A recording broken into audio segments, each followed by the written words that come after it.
Hi student, मुझे उम्मीद है अच्छी तरह से पढ़ाई कर रहे हो। बोर्ड की परीक्षा नजदीक आ चुकी है। प्री बोर्ड परीक्षा भी आपकी दिन पे दिन डेट भी हटती जा रही है। एक दिन हो जाता है, 2 दिन हट जाती है, फिर 3 दिन हट जाती है। अभी कोई निश्चित नहीं हुआ है।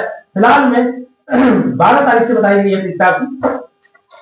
देखिए, आज का हमारा टॉपिक है वेद प्रक्रम 2 सम्मिलित, यानी जय प्रक्रम।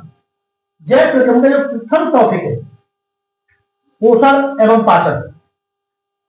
पोषण एवं पाचन जय प्रक्रम में 4 टॉपिक है। कौन कौन सी है देता हूं। देखिए, पाठ का नाम है हमारा जय प्रक्रम।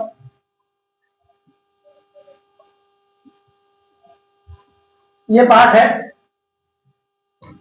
और टॉपिक है हमारे पोषण प्लस पाचन। दूसरा टॉपिक है हमारा, दूसरा टॉपिक परिवहन नहीं है, मतलब श्वसन है।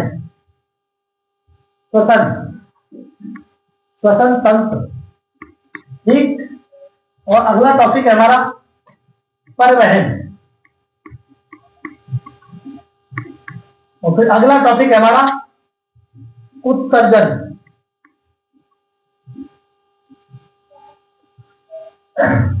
तो मैं सबसे पहले एकदम सभी टॉपिक से थोड़ा थोड़ा शॉर्ट में बता देता हूँ टॉपिक के बारे में।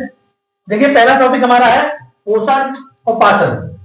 जीव जंतु किस प्रकार पोषण करते हैं और किस प्रकार पाचन करते हैं, इसका टोटल पंजीकरण जो भी है, मतलब कोई सा भी जीव है, कैसा भी है, जो पाचन और पोषण करते हैं, वो पहले टॉपिक में आएगा। उसके बाद श्वसन तंत्र, मतलब किस प्रकार जीव श्वसन क्रिया करता है, श्वसन क्रिया से क्या होता है, ऑक्सीकरण होता है, स्वादिकरण होता है, क्या क्या कार्य होता है, वो श्वसन तंत्र में आएगा। और परिवहन तंत्र, मतलब जीव जंतु का जो रुधिर परिसंचरण तंत्र होता है, खुला होता है, बंद होता है, कैसा होता है, कैसी बाह्यकाय होती है, रुधिर कोशिकाएं कैसी होती है, मतलब आरबीसी क्या होती है, उसका पूरा टॉपिक इसके अंतर्गत आएगा। उत्सर्जन, हमारे शरीर में जो विषैले अनावश्यक कचरा जिसका कोई भी महत्व नहीं होता है, वो शरीर से बाहर निकाला जाता है, उसको उत्सर्जन कहा जाता है। ये टॉपिक उत्सर्जन है। हमने इस पाठ के लिए 4 भागों में डिवाइड किया है। पहला टॉपिक इस पर, दूसरा ये, और तीसरा ये, और चौथा ये।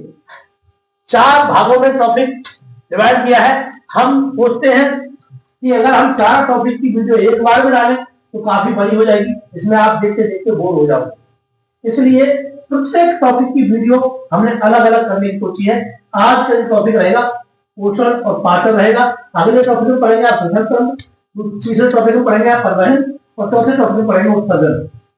4 टॉपिक की वीडियो अलग अलग डालेंगे जिससे कि आप बोर ना हो, ठीक है। तो पहला टॉपिक है हमारा वेद प्रक्रम जो सम्मिलित रूप से संरक्षण का कार्य करते हैं, जैव प्रक्रम कहलाते हैं। मतलब वेद प्रक्रम मतलब कोई भी प्रक्रम हो जिसमें सम्मिलित रूप से सबका आरक्षण का कार्य हो रहा हो, उसके लिए जैव प्रक्रम कहा जाता है। पहला टॉपिक हमारा पोषण, और पोषण को लेते हैं। इनके लिए मतलब इस टॉपिक को नहीं लेंगे, हम ये टॉपिक से लेके चलते हैं पोषण।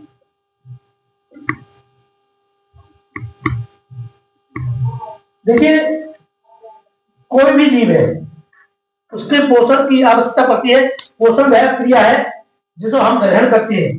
ग्रहण करने वाले पदार्थ, खाद्य पदार्थ जो भी है, उनका पाचन करके, उससे ऊर्जा प्राप्त करके, अवशोषण करके, उसका उपयोग करके शरीर में वृद्धि की जाए या विकास किया जाए, उसे पोषण कहा जाता है। जैसे हम कोई भी खाना, जैसे देखिए यहाँ रिलेक्शन, पोषण वह प्रक्रिया है जिसे किसी भी खाद्य पदार्थ को ग्रहण किया जाए, मतलब किसी भी खाद्य पदार्थ को हम ग्रहण करते हैं, उसके द्वारा जो ऊर्जा प्राप्त होती है, क्या ऊर्जा प्राप्त होती है। ऊर्जा के द्वारा जब ऊर्जा प्राप्त होगी, उस ऊर्जा का अवशोषण करके आगे अवशोषण किया। अवशोषण करने के बाद शरीर की वृद्धि करना या विकास करना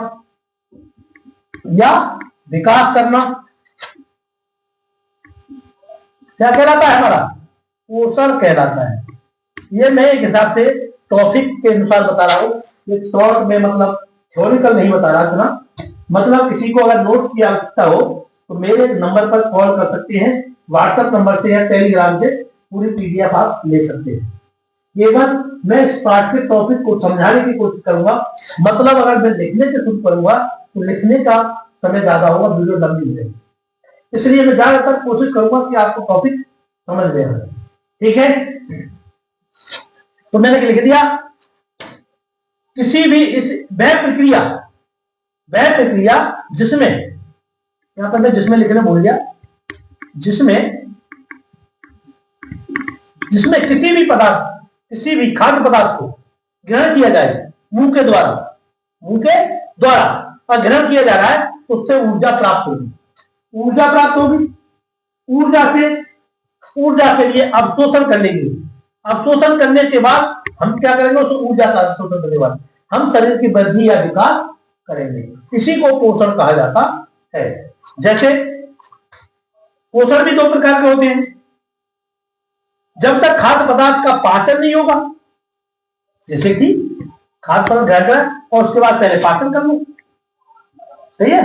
पाचन के बाद ही तो ऊर्जा निकलेगी, उससे पहले थोड़ी ना ऊर्जा निकलेगी। डायरेक्ट खाने के बाद ऊर्जा निकल आए तो पहले क्या करेंगे? पाचन के बाद निकलेगी ऊर्जा के बाद ऊर्जा निकलेगी, उसे करेंगे अवशोषण के बाद शरीर की वृद्धि के क्या होगा? विकास। इसी को पोषण कहा जाता है।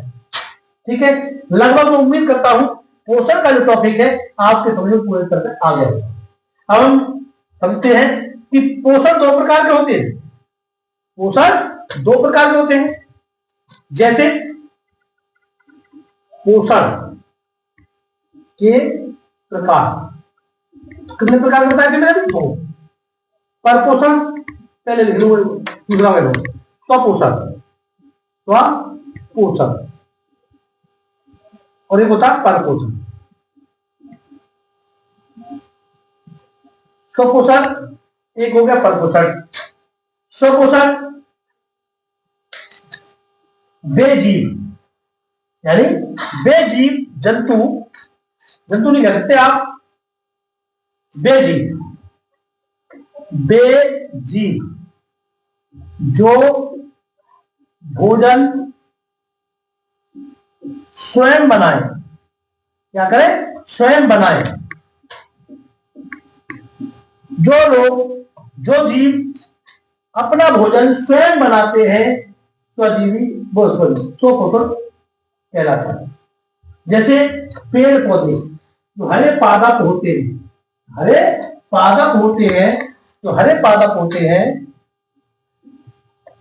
पादप उनमें प्रकाश संश्लेषण की क्रिया होती है। इसकी प्रकाश संश्लेषण की क्रिया होती है। जैसे मान लीजिए एक पौधा है, जैसे ये वाला,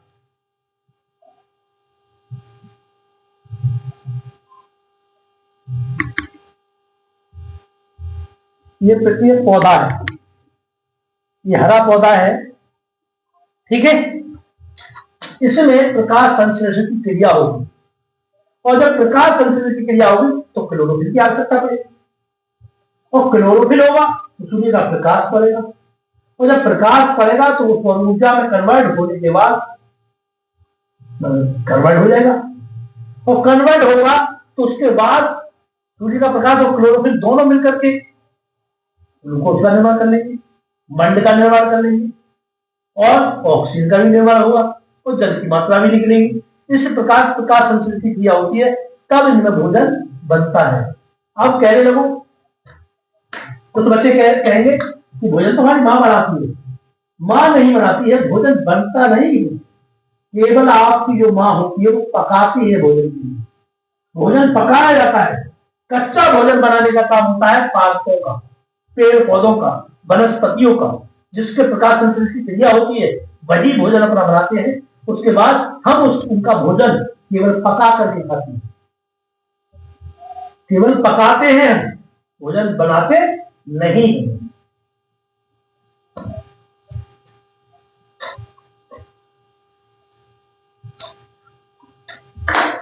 देखिए, इसको मैं मिटाऊं और देखता हूं। पौधे द्वारा बनाए जाने वाला भोजन किसी दूसरे के द्वारा खाया जाए, यानी एक टॉपिक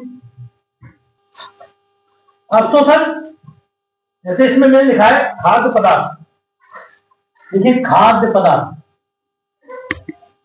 खाद्य पदार्थ, तो उसके बाद खाद्य पदार्थ के बाद मैंने लिखा है इसमें पाचन होगा। क्या होगा? पाचन होगा। फिर उसके बाद ऊर्जा निकलेगी, ठीक है। ऊर्जा के बाद क्या होगा? ऊर्जा के बाद शरीर की वृद्धि होगी, शरीर की वृद्धि होगी या विकास होगा। क्या होगा? विकास होगा। इसी को पोषण कहा जाता है, ये भी आप कह सकते हो, इसी को पोषण कहा जाता है, इसी को पोषण कहा जाता है। देखिए, पेड़ पौधों द्वारा बनाया हुआ भोजन, यानी पेड़ पौधों के द्वारा बनाने भोजन बनाया, पादप, हरे पादप, सॉरी इसमें पॉइंट रहेगा, गड़बड़ हो गया। जैसे अवशोषण, अवशोषण रह गया मेरा, अब होगा शरीर की वृद्धि या विकास, विकास, ठीक। हरे पादप है, इन्होंने बनाया भोजन, हरे पादपों ने बनाया भोजन, यानी किसी जीव के द्वारा बनाया हुआ भोजन को कोई अन्य जीव खाए, अन्य जीव खाए, तो इसको कह देते हैं परपोषण। समझ में आ रहा है कि अगर एक जीव बना रहा है भोजन, जैसे पेड़ पौधों ने बनाया भोजन, पेड़ पौधों ने भोजन बनाया, मगर खाता है इंसान, जानवर, अन्य पशु भी खाते हैं, तो परपोषण हो गया। अब इस टॉपिक के बाद जैसे वो परपोषण होता है, और इस टॉपिक के बाद एक नया टॉपिक है, जैसे हम देख रहे हैं स्वपोषण।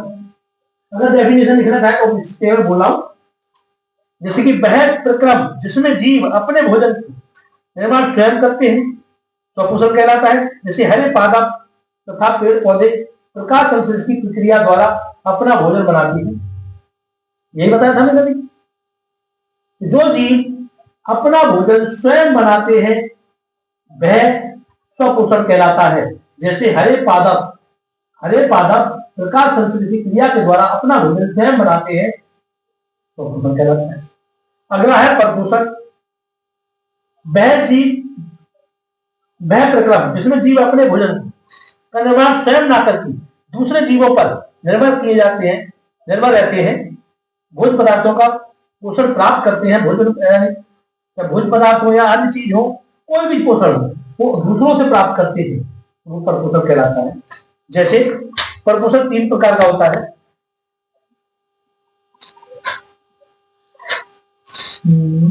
ये हो गया, तो स्वपोषण तो एक ही है, स्वपोषण केवल हरे पादप अपना भोजन स्वयं बनाते हैं, उसी को स्वपोषण कहा जाता है। मगर हेडिंग हमारा है एक परपोषण, परपोषण। ये 3 भागों में बटा हुआ है, कितने भागों में? 3 में बटा हुआ है। एक है हमारा प्राणी समभोजी, दूसरा है मृतोपजीवी,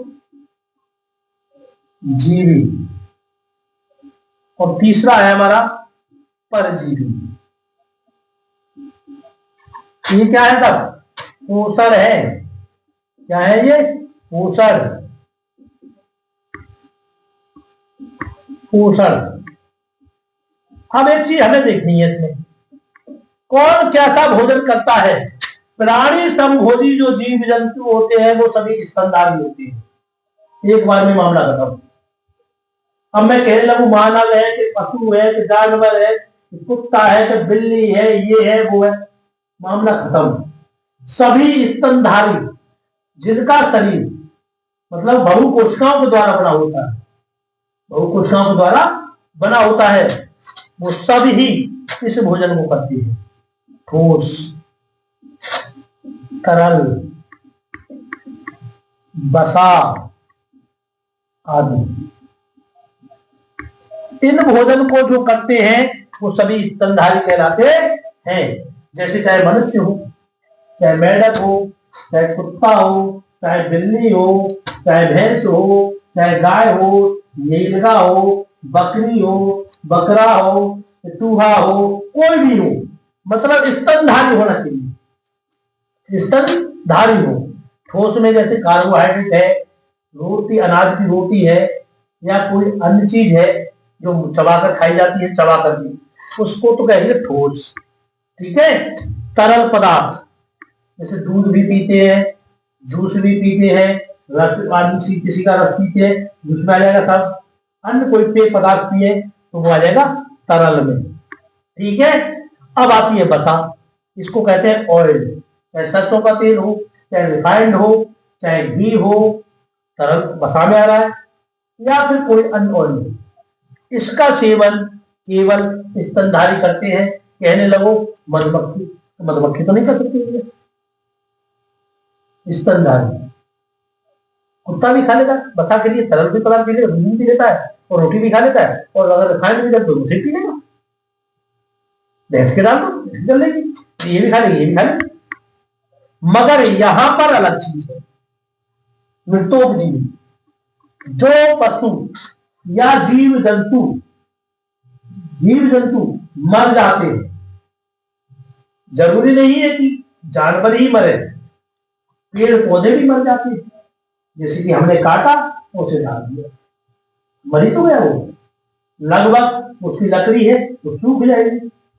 जब बारिश का महीना आएगा तो फिर बारिश होगी और फूलना शुरू हो जाएगी, तो उस पर तुमने देखे होंगे कवक हो गया, फफूंदी लग जाती है। क्या? जीवाणु और कवक, ये दो उदाहरण है मृतोपजीवी। इसके है ये मृतोपजीवी के उदाहरण है। इस मृतोपजीवी में जो जीवी होते हैं, जीवाणु है मतलब बैक्टीरिया। किसी भी जानवर को मरने के बाद आप जमीन में गाड़ोगे तो जब तक बैक्टीरिया उसमें क्रिया नहीं करेगा तब तक उसका शरीर नहीं गलेगा और ना ही अन्य टुकड़ों में टूटेगा। सभी बड़े से बड़े टुकड़े को छोटे छोटे टुकड़े में तोड़ने का काम करते हैं बैक्टीरिया या जीवाणु। तो ये मृतोपजीवी में आते हैं। दूसरा है हमारा कवक। ये मरे हुए, गले हुए, सड़े हुए चीज को ही अपना भोजन बनाते हैं। जैसे तुमने देखा होगा रोटी सही होगी तो दोस्तों नहीं होगा तो खा लोगे आप, बेकार हो जाएगी आप पड़ी जाएगी। देखा देखते देखते उस पर फफूंद हो जाती है। इस फफूंदी का नाम होता है राइजोपस। क्या होता है? राइजोपस। उस कवक जाल की राइजोपस ज्यादातर रोटी पर, अचार पर, डबल रोटी पर उगने वाला कवक होता है, उसे राइजोपस कहते हैं। ये कवक होता है। अब तक समझ में आ गया होगा आपने पूरी तरह से, मुझे उम्मीद है पूरी तरह से यहां तक का समझ में आ गया होगा। यहां पे देखते हैं परजीवी पोषण। एक यहां पर आ गया। यहां पर अगर डेफिनेशन लिखना चाहे तो मैं बोल दे रहा हूं, आप लिखना चाहे तो लिख सकते हैं। इसकी पहले वाले की डेफिनेशन बोल रहा हूं, आगे बस प्राण संभोजी। वे जीव जंतु जो स्तनधारी होते हैं और अपना भोजन दूसरे जीवों से प्राप्त करते हैं, हरे पादपों से प्राप्त करते हैं, वो प्राणी संभोजी कहलाते हैं। प्राणी संभोजी कहलाते हैं। ठीक है। मृतोपजीवी वे जीव जंतु जो दूसरे मृत या सड़े गले हुए पदार्थ पर अपना भोजन प्राप्त करते हैं उन्हें मृतोपजीवी कहते हैं, जैसे जीवाणु और कवक। ठीक है, अब आता लास्ट वाला, वे जीव जंतु जो अपने भोजन के लिए दूसरों पर निर्भर रहते हैं, इस पर दूसरों पर निर्भर रहते हैं, जैसे परजीवी। तुमने देखा होगा अमरवेल, अमरवेल, ठीक, इसे सरगवेल भी बोल देते हैं आप लोग। सरगवेल जो पेड़ पौधों पर पीले पीले रंग की होती है पड़ी हुई, उसी को कहते हैं अमरवेल।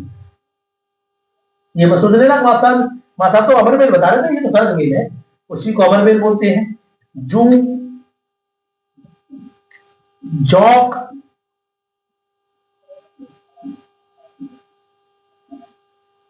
एक और होता है एस्केरिस, एस्केरिस आदि। अमरवेल दूसरों पर निर्भर रहती है, किसी पेड़ पौधे पर दूसरे पर पहुंच जाएगी और पहुंचने के बाद अपना पोषण, अपना भोजन वो दूसरे जीवों से प्राप्त करती है। जू, इसे डींगर भी बोलते हैं देहाती भाषा में, आपके सिर में पड़ जाती है, वो अपना भोजन दूसरे जीव से प्राप्त करके जिस पर रहते हैं उसी से अपना भोजन प्राप्त कर लेते हैं। जौक, जिस पर चिपक जाता है, जिसके शरीर पर लग जाए, उसी के शरीर से खून चूस चूस करके अपना भोजन प्राप्त कर लेता है। एस्केरिस, जिसे बोलते हैं गेड़ुआ, सादा भाषा में एस्केरिस गेड़ुआ, जो शरीर में होते हैं, चाहे वो जानवर के हों, तो बच्चों के हों, या किसी के भी हो, पशु के भी हो जाता है, वो अपना भोजन दूसरे से ही प्राप्त करता है। ठीक, एक जैसे किल्ला, छोटी छोटी किल्ली हो जाती है, वो भी दूसरे जीव से ही अपना भोजन प्राप्त करती है, तो परजीवी के अंतर्गत ही आती है। यहाँ तक का कॉन्सेप्ट लगभग मैं उम्मीद करता हूँ प्रत्येक बच्चे के समझ में अच्छी तरह से आ गया होगा। ठीक है, मैं यहाँ से आपको मिटाता हूँ। अब देखेंगे हम प्रकाश संश्लेषण। ठीक है, अगला टॉपिक होगा हमारा प्रकाश संश्लेषण।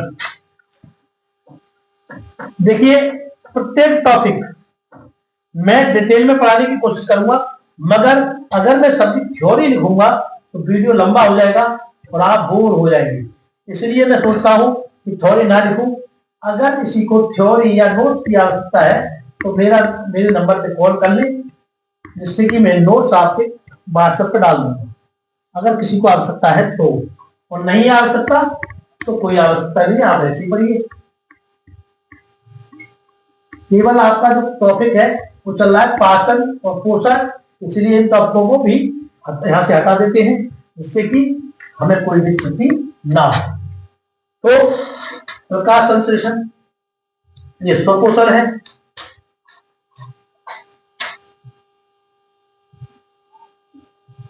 प्रकाश संश्लेषण, ठीक, इसमें हमें देखिए 4 तत्वों की आवश्यकता पड़ेगी। जैसे यहां मैं लिख देता हूं, सूर्य का प्रकाश, ठीक,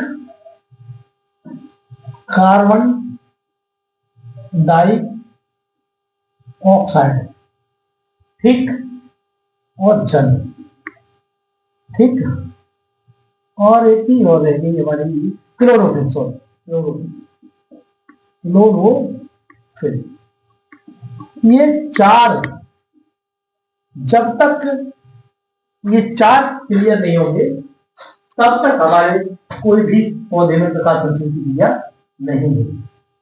इन चारों की आवश्यकता पड़ती है प्रकाश संश्लेषण क्रिया में। जैसे हरे पादप आप लिखना चाहें तो लिख सकते हैं। प्रकाश संश्लेषण वह प्रक्रिया है जिसमें पेड़ पौधे अपने भोजन को CO2 और H2O और प्रकाश की मदद से क्लोरोफिल की उपस्थिति में तैयार करते हैं। इस प्रक्रिया के द्वारा पेड़ पौधे को ऊर्जा प्राप्त होती है और वे जीवित रह सकते हैं। इस पूरी प्रक्रिया को प्रकाश संश्लेषण की क्रिया कहते हैं। ये इसकी डेफिनेशन थी या थ्योरी बोल सकते हैं। आप नहीं लिख पाए हो तो वीडियो को बैक कर लें, और जो मैंने शब्द बोले थे आप लिख भी सकते। प्रकाश संश्लेषण हेडिंग डाल दी। अब इन तत्वों की आवश्यकता पड़ती है। देखिए, हम जैसे CO2 प्लस H2 इसे हमने ले लिया, ठीक, इन दोनों चीजों को हमने लिया। अब यहां पर हमने सूर्य का प्रकाश दिया। क्या दिया? प्रकाश दिया। और क्लोरोफिल भी यहां पर मौजूद है हमारे पास, सही है, मौजूद है। अब यहां पर जाकर के हमें क्या बनाना है? कार्बोहाइड्रेट या ग्लूकोज, कार्बोहाइड्रेट या ग्लूकोज का हमें निर्माण करना है। तो हम करते हैं C6H12O6 प्लस, मतलब हमें ये तो क्लियर कर लिया हमने। कभी कोई बच्चा कह रहा होगा कि ये कार्बन कहां से बढ़ गए, ठीक है। अब हम O2 और H2O लगा देंगे, O2 प्लस H2O, ये हमें लगा। तो कुछ इसमें बढ़ रहे हैं। तो ये सबसे पहली बात तो ये ध्यान रखना, ये अपचयन क्रिया हो रही है। केमिस्ट्री में आपने पढ़ा होगा अपचयन क्रिया, क्योंकि तो यहां पर आयनों की अदला बदली भी हो रही है, ठीक है, आयनों की अदला बदली भी हो रही है, ठीक। अगर जहां पर आयनों की अदला बदली होगी तो वहां पर अपचयन क्रिया का निर्माण होगा। तो यहां पर हम पहले ये चीज तो बढ़ा दी हमने। अगर मान लीजिए हमने यहां पर 6 कर दिए और यहां पर भी 6 कर दिए, तो हमें यहां पर भी तो पूरे करने हैं, इसे संतुलित करेंगे। तो 6 दूनी 12 और 6 दूनी 12, यहां पर कितने हैं? या कम है, यहां पर 2 ही लगे, यहां कर दो 12, 12 दूनी 24 हो गए, क्योंकि 6 दूनी 12, 6 दूनी 12, 24 हो रहा है। तो यहां पर भी हमें 24 की आवश्यकता पड़ेगी। और यहां पर 6 6 12, तो यहां पर भी हमें 6 ही लगाने पड़ेंगे। अब लगभग ये क्रिया समीकरण भी संतुलित हो गई और क्रिया भी। तो इसमें क्या निर्माण हुआ?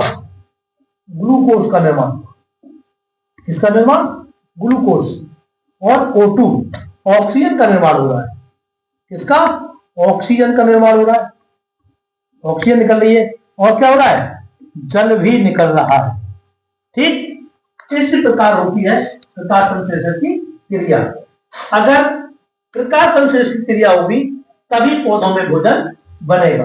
मगर मैंने आपको बताया था सूर्य का प्रकाश, कार्बन डाइऑक्साइड, जल, क्लोरोफिल, अगर ये चारों चीजें मौजूद नहीं होगी तो किसी भी पौधे में प्रकाश संश्लेषण की क्रिया नहीं होगी। इसमें से एक भी चीज कम होती है तो प्रकाश संश्लेषण की क्रिया नहीं होगी। जैसे कि फिलहाल में अगर ठंड चल रही है, सूर्य का प्रकाश पौधों पर तीव्र गति से नहीं पड़ पा रहा है, इसलिए कार्बन डाइऑक्साइड, जल और क्लोरोफिल कितना भी, क्लोरोफिल भी दिन पर दिन घटता जा रहा है। तुमने देखा होगा पौधों की पत्तियां पीली पड़ती जा रही है, पीली पड़ने के बाद झड़ जाती हैं, क्योंकि इनमें पानी की मात्रा कम होती जा रही है। कार्बन डाइऑक्साइड, जब एक चीज कार्बन डाइऑक्साइड पर्यावरण में वो कितना भी कुछ करे, क्योंकि जब तक सूर्य का प्रकाश और क्लोरोफिल नहीं होगा तब तक कार्बन डाइऑक्साइड कुछ भी करने होगा। जब पौधों पे तीव्र प्रकाश पड़ेगा तब क्लोरोफिल का निर्माण होगा, और क्लोरोफिल बनेगा तो कार्बन डाइऑक्साइड तो है पर्यावरण में, क्रिया होगी और प्रकाश संश्लेषण क्रिया के बाद ग्लूकोज का निर्माण होगा, ऑक्सीजन का होगा। आपके यहां तक लगभग समझ में आ गया होगा। अगर नहीं आया हो समझ में तो वीडियो को बैक करना और बैक करने के बाद दोबारा से देख सकते हैं। इसकी अगर तुम्हें डेफिनेशन की आवश्यकता है तो मैं बोल रहा हूं, पहले मैंने बोल भी दी थी और लिखना चाहो देख सकते हो। प्रकाश संश्लेषण हेडिंग डाल दिया हुआ, डालो। प्रकाश संश्लेषण वह प्रक्रिया है जिसमें पेड़ पौधे अपना भोजन CO2 H2O और प्रकाश की मदद से क्लोरोफिल की उपस्थिति में तैयार करते हैं। इस प्रक्रिया के द्वारा पेड़ पौधों को ऊर्जा प्राप्त होती है और वे जीवित रह सकते हैं। इस पूरी प्रक्रिया को प्रकाश संश्लेषण की प्रक्रिया कहते हैं। डेफिनेशन मैंने आपको दे दी है, कच्ची सामग्री के बारे में बता दिया। जब तक ये कच्ची सामग्री पौधे के पास नहीं होगी तब तक कोई प्रकाश संश्लेषण की क्रिया नहीं होगी।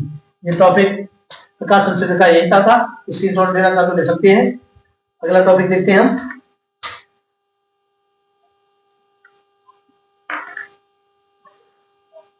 देखिए कच्ची सामग्री के बारे में और कुछ बता दूं थोड़ा सा, जैसे वो है, लिख लेता हूं, यही लिख लेता हूं, सूर्य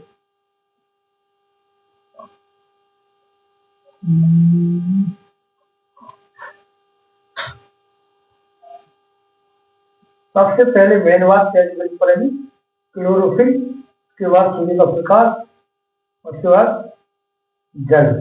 तो पहले लिखना चाहिए, तो पहले क्लोरोफिल की आवश्यकता है, क्लोरोफिल लेना चाहिए,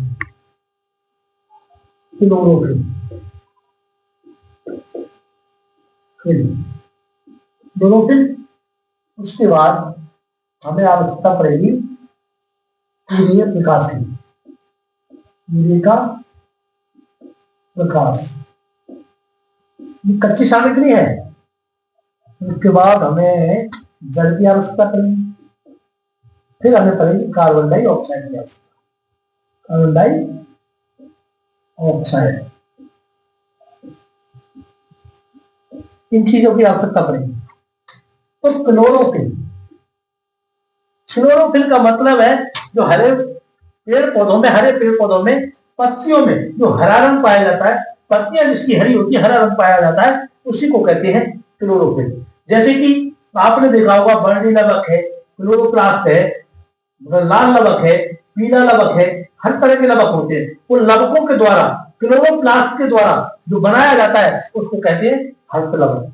हल्कलवक से ही बनता है क्लोरोफिल, इसे बोलते हैं हिंदी में पर्णहारेम। क्या बोलते हैं? पर्णहारेम। ये कच्चा माल होता है पौधे का। अब सूर्य का प्रकाश, जैसे ही सूर्य का प्रकाश रासायनिक ऊर्जा में बदलता है तब ये क्रिया होती है। सूर्य का प्रकाश होता है, जो सभी टॉपिक में लिख देता हूं, ये सूर्य का प्रकाश अवशोषण करता है। अवशोषण क्या करता है? अवशोषण। और ये हो गया, ये क्या काम करता है? सौर ऊर्जा में, सौर ऊर्जा रासायनिक ऊर्जा में परिवर्तित हो जाती है, इसमें रासायनिक ऊर्जा में बदल जाती है। बदलना, ऐसे नहीं बदलना, मतलब सूर्य का प्रकाश होता है, सूर्य का प्रकाश होता है, सौर ऊर्जा कहलाता है। सौर ऊर्जा किसमें बदल जाती है? रासायनिक ऊर्जा बदल जाती है। और क्लोरोफिल का कार्य होता है सूर्य का प्रकाश का अवशोषण करना। जल का काम होता है ऑक्सीजन के अणु में टूट जाना, ऑक्सीजन का निर्माण करना, या ऐसे लिख सकते हैं ऑक्सीजन का निर्माण होता है। जल जो होता है ऑक्सीजन के अणुओं में टूट जाता है, ऐसे भी लिख सकते हैं। जल के अणु का ऑक्सीकरण में, ऑक्सीजन में बदलना, ऐसे लिख सकते हैं। जल के अणु का ऑक्सीजन में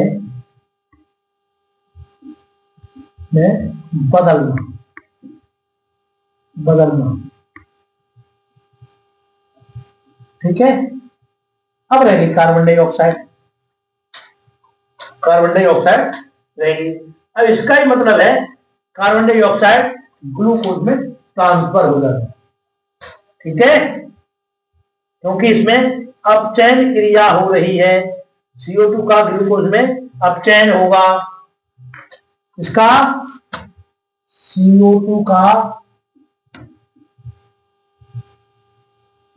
ग्लूकोज में अपचयन हो जाएगा। क्या हो जाएगा? अपचयन हो जाएगा। अब चेंज हो जाएगा, CO2 जो हमारी गैस है उसका चेंज किस में हो जाएगा, ग्लूकोज में हो जाएगा। ये हमारी कच्ची सामग्री थी। इनका काम यही होता है प्रकाश संश्लेषण की क्रिया में। प्रकाश संश्लेषण की जब क्रिया होगी, ये क्रिया होगी तो इससे होगी। यहाँ पर क्या है, CO2 है, यहाँ पर क्या है, जल है, दोनों में आपस में क्रिया हुई, सूर्य का प्रकाश मिला, क्लोरोफिल भी इसमें शामिल हो गया, चारों पदार्थ ये मिल गए इसमें।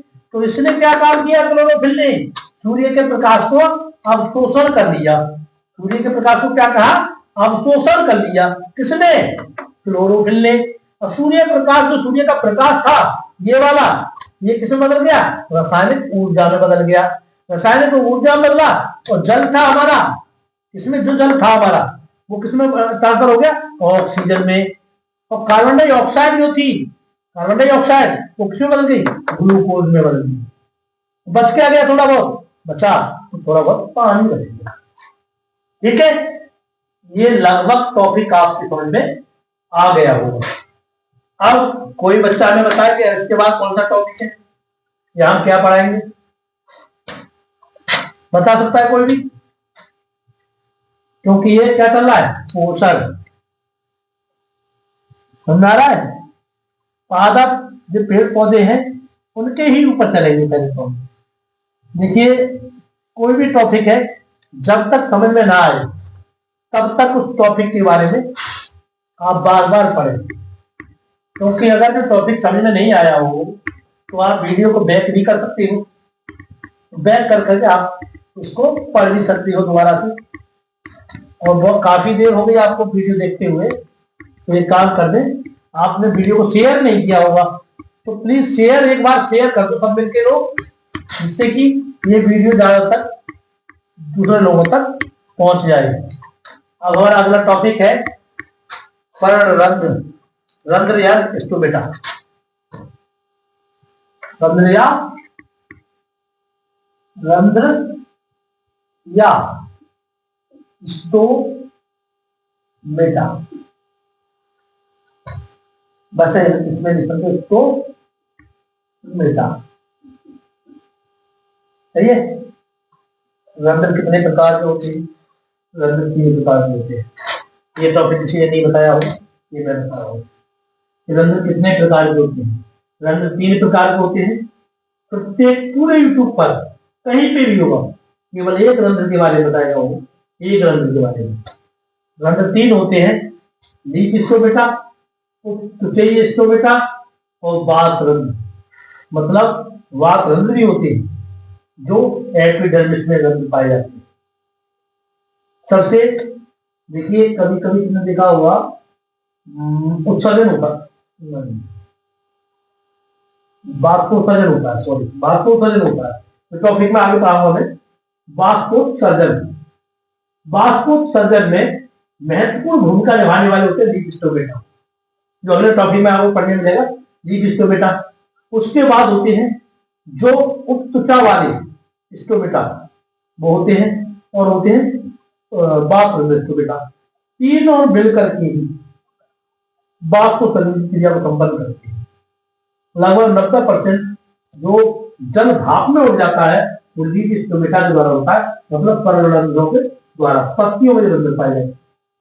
अभी बता रहा हूं, जैसे मान लीजिए ये पत्ती है, ठीक है, इस पत्ती को हम ऐसे, कॉपी पे जैसी कला आती है मैं वैसे बना दो, कॉपी तक नहीं आती बनाना बढ़िया, ठीक है।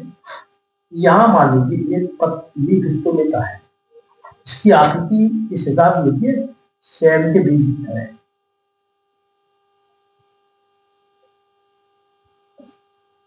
ऐसी आकृति होती है, इसमें यहां पर हरित लवक पाया जाता है, और ये होती है गुहा।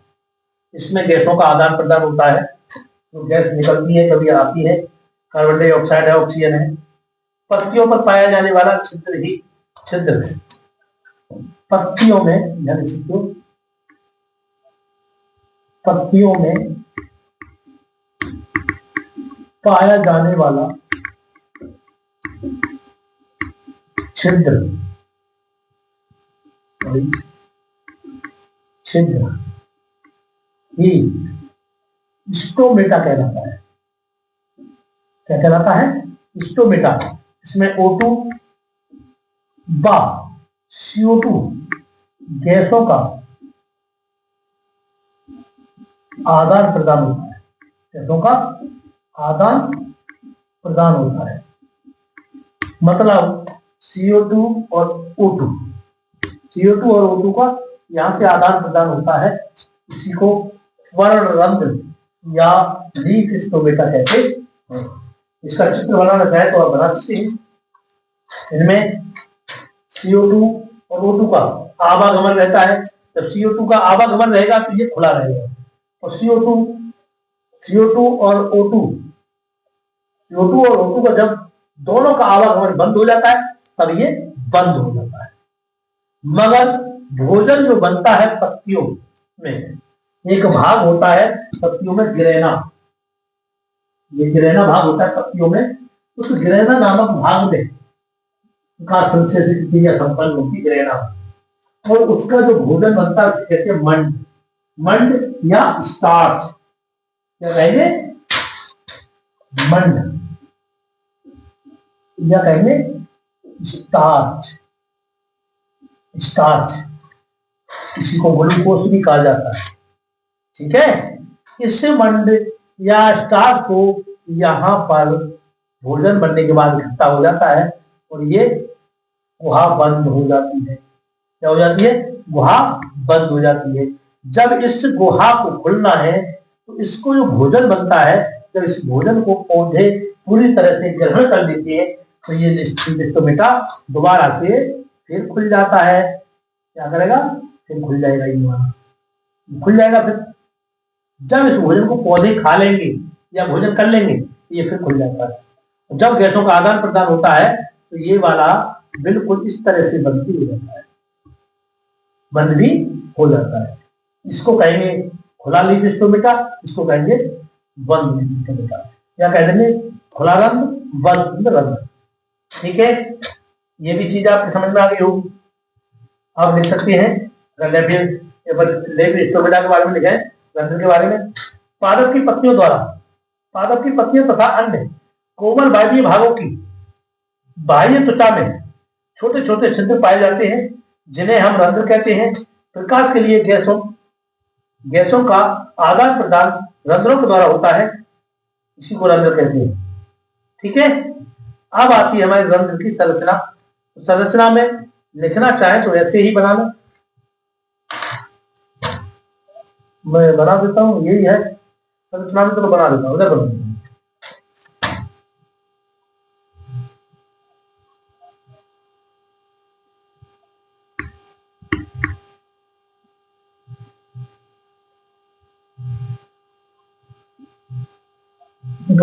देता हूं।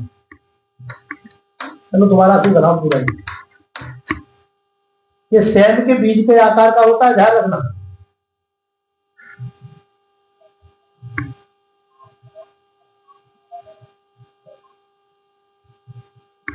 इसमें हरित लवक पाया जाता है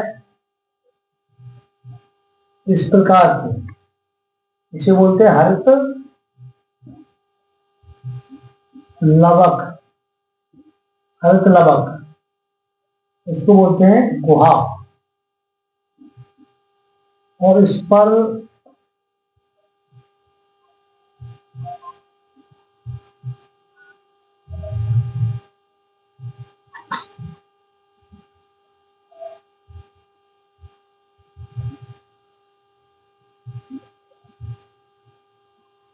ये होती है सहायक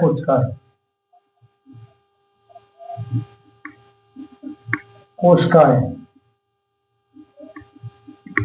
इतना डिटेल में कोई भी किसी चित्र को नहीं बनाता है, सभी फॉर्मेलिटी पूरी करते हैं।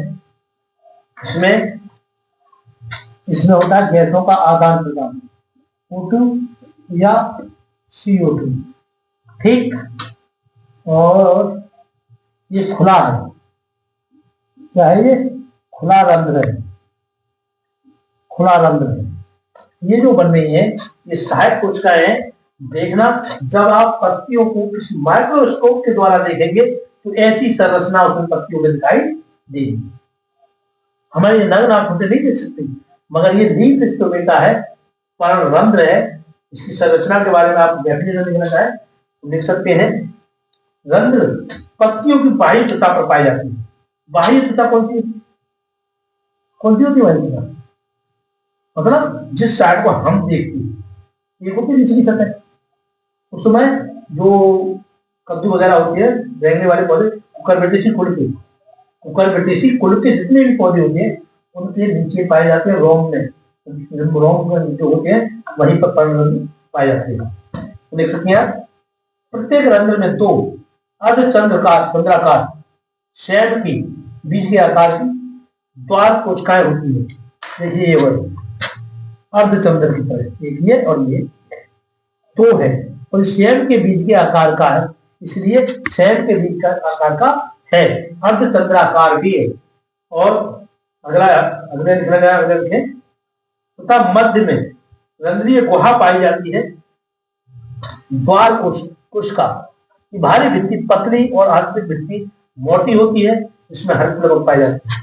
मतलब आंतरिक भित्ति होती है वो मोटी होगी, ये वाली भित्ति जो होती है ये वाली मोटी होगी, और ये वाली पतली होगी। ठीक है, और इसमें हल्के लवक भी पाया जाता है। ये होगी इसकी डेफिनेशन। आप बताना चाहें तो उतार भी सकते हैं, बनाना चाहें तो चित्र भी बना सकते हैं, स्क्रीनशॉट लेना चाहें तो स्क्रीनशॉट भी ले सकते हैं। ये लीफ स्टोमेटा का टॉपिक था, वो यही था डेफिनेशन। अगर आप नोट्स वगैरह चाहिए तो मैं डायरेक्ट डाल दूंगा, नोट्स लिखने में समय लगेगा। देखिए डिजिटल बोर्ड वाले तो पहले से अपने लिख लेते हैं नोट्स, मेरे पास डिजिटल बोर्ड नहीं है तो मैं लिखने इस पर काफी समय लगेगा, वीडियो भी लंबा हो जाएगा, इससे बोर भी हो जाते हैं। इसलिए किसी को भी नोट्स की आवश्यकता है तो बोल दे, मैं व्हाट्सएप पर डाल दूंगा।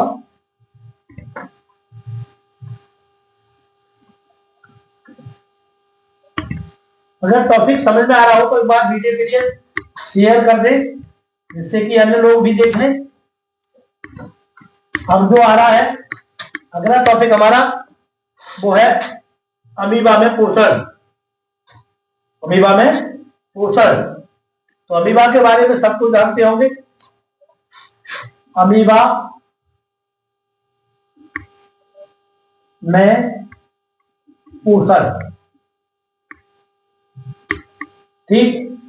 तो सबसे पहले तो मैं अमीबा का पोषण का एक चार्ट बना लेता हूं। पहले अमीबा बनाता हूं। पहले सबसे पहले देखिए, एक ये अमीबा है ये, ठीक। इसमें जीव तरह भरा हुआ है, तो काफी होते हैं, आपको समझाने की कोशिश करूंगा। ये एक अमीबा है, ठीक है। एक अमीबा है, ये छोटा सा अमीबा बनाया है मैंने। इसमें ये केंद्रक है, ये वाला अंदर वाला केंद्रक है, सही है। ये क्या है? केंद्रक है, ठीक।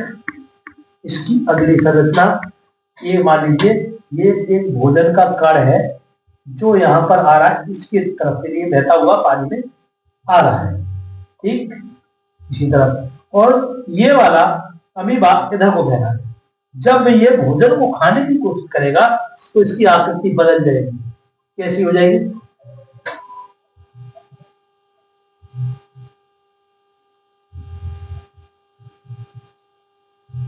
ऐसी।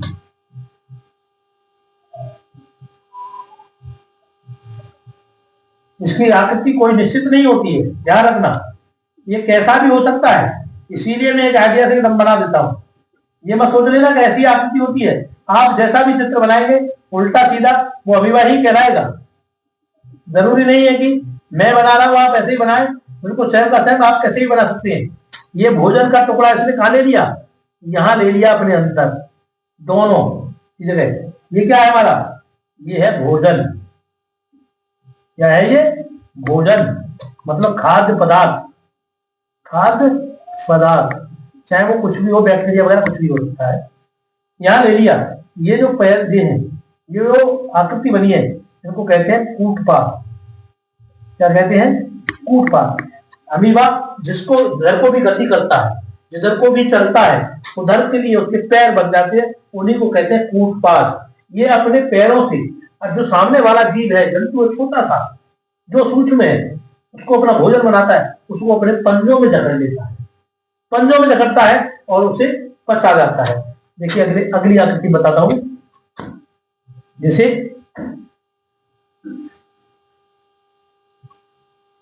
ये केंद्रक है,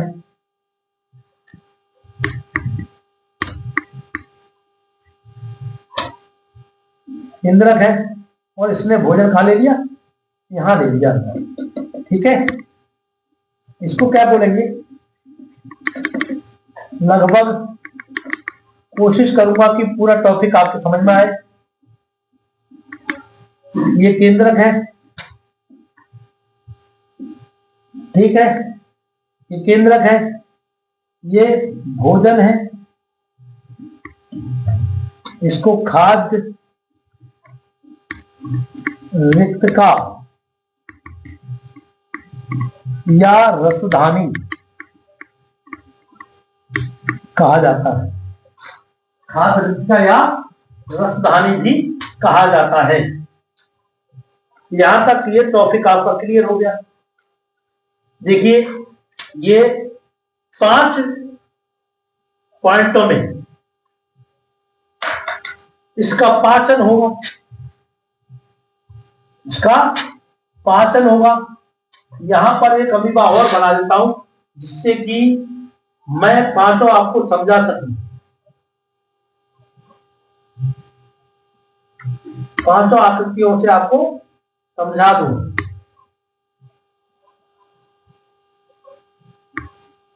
क्योंकि 5 ही टॉपिक है इसमें, तो यही आकृति है, 5 टॉपिकों की आकृति अलग अलग कर देता हूं, ठीक है। ये पहला अमीबा है, ये भोजन की तलाश में निकला है और यहाँ पर इसने भोजन के लिए अपने अंदर खींच लिया है उत्पादों में। यहाँ पर इसका पाचन हो रहा है, सही है, यहाँ पर क्या हो रहा है, पाचन हो रहा है, स्वागीकरण हो रहा है। अब इसका जो कचरा है वो हम बाहर निकलवा रहे हैं इसका।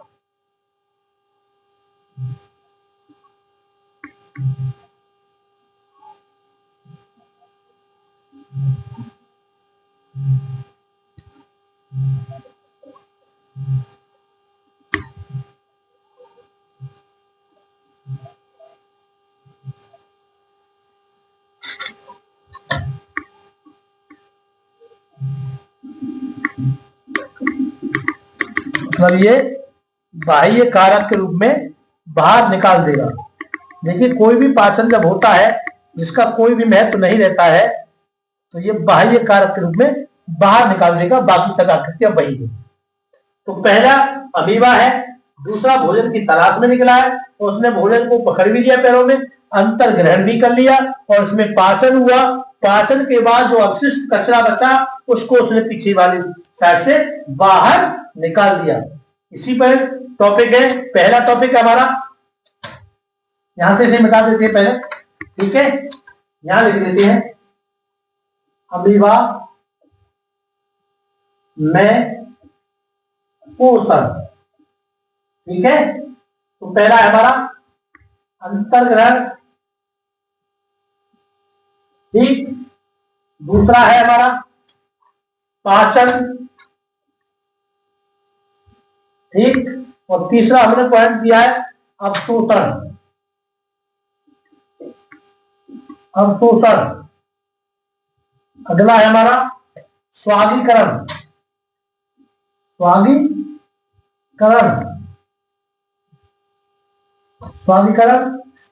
अगला है हमारा बाह्य कारक, ठीक। हमने इसे 5 पॉइंटों में वितरण कर दिया। देखिए पहले में अंतर्ग्रहण, भोजन के लिए क्या करेगा, वो भोजन को ग्रहण करेगा, क्या करेगा, ग्रहण करेगा, क्या करेगा, ग्रहण करेगा। फिर उसका पाचन करेगा, क्या करेगा, पाचन करेगा, मतलब बड़े टुकड़े हैं, बड़े भोजन को छोटे छोटे टुकड़ों में तोड़ेगा। क्या करेगा? टुकड़ों में तोड़ देगा। क्यों तोड़ देगा? इसमें क्या ऐसी शक्ति आ जाती है? क्योंकि इसमें एंजाइम की मात्रा अधिक पाई जाती है। एंजाइम जैसे कि पेप्सिन एंजाइम जैसे एंजाइम होते हैं उनकी मात्रा पाई जाती है, और एंजाइम की मदद के कारण बड़े बड़े जो टुकड़े होते हैं उनको छोटे छोटे टुकड़ों में तोड़ देता है विभव। इस क्रिया के द्वारा एंजाइम की क्रिया करने से टूट जाती है और पाचन हो जाता है। पाचन के द्वारा कुछ ऊर्जा निकलेगी। क्या निकलेगी? ऊर्जा निकलेगी। ठीक है, ऊर्जा निकलेगी। ऊर्जा का अवशोषण जीव द्रव्य में कर देता है। जीव द्रव्य में ऊर्जा का अवशोषण हो जाता है। क्या हो जाता है? अवशोषण हो जाता है। अवशोषण हो जाता है। अक्षत पदार्थ को ऊर्जा को ग्रहण कर लेता है और अवशोषण पदार्थ को जीव द्रव्य में मिला देता है। स्वादीकरण क्या होगा? जैसे पचित, जो उसने भोज्य पदार्थ पचाया है, पचित पदार्थ से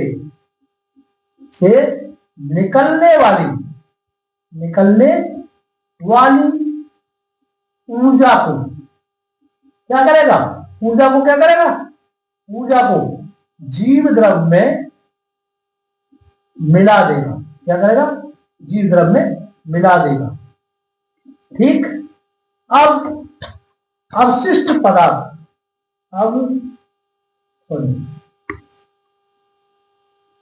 अवशिष्ट पदार्थ या कचरा बाहर निकाल देगा। मैंने सभी को क्लियर करी। मतलब वो कहने का मतलब उसका ये है, सबसे पहले वाले टॉपिक में वो भोजन को ग्रहण करेगा।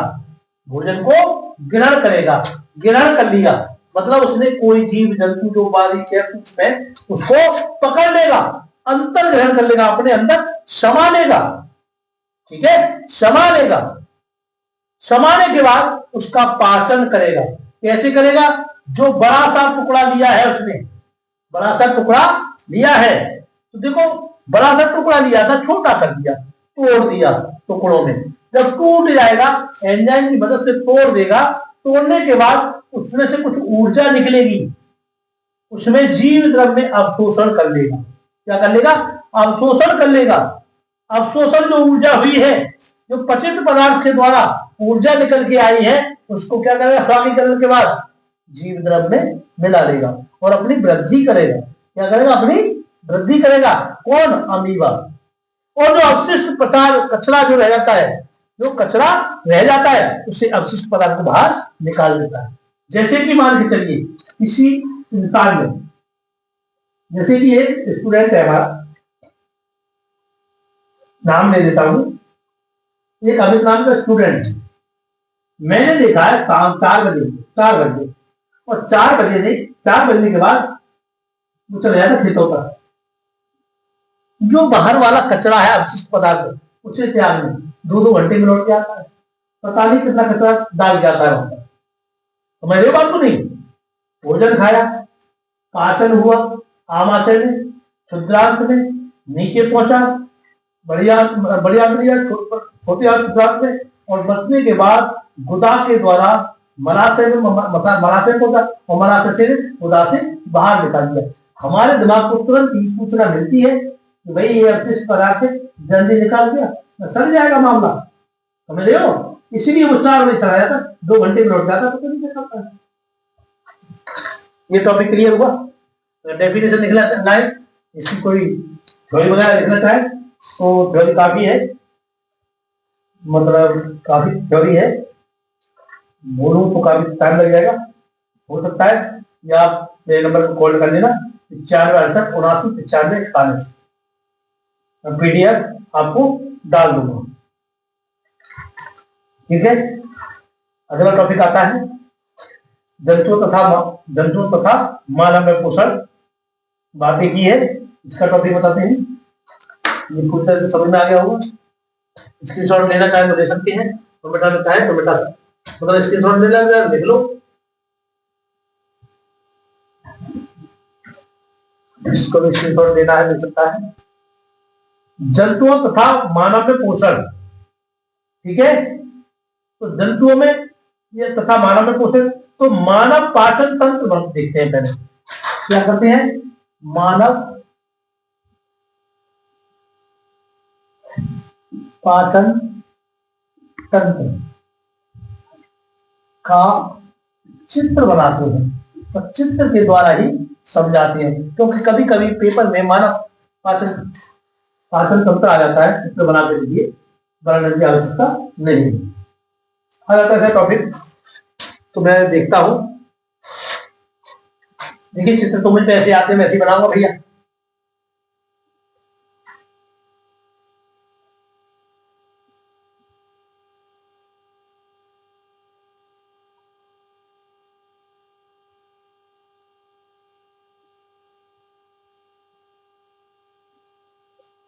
जैसा मुझ पे आता है वैसे ही बना रहा हूं। इतना अच्छा चित्र बनाना नहीं जानता हूं मैं।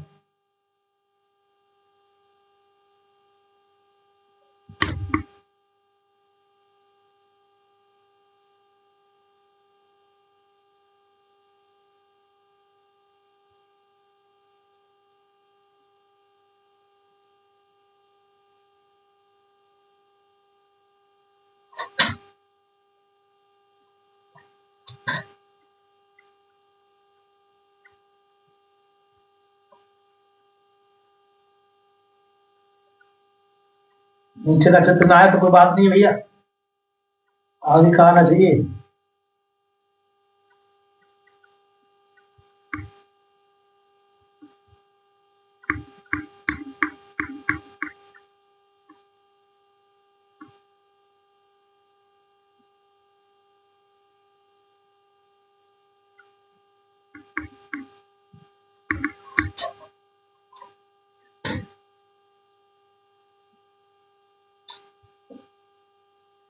लगभग काम हो गया, बन गया, जैसा भी बना बन गया।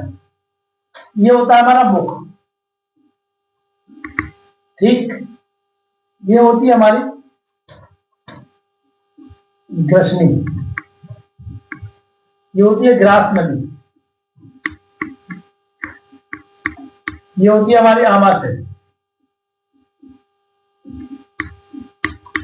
ये होती है हमारी ग्रहणी,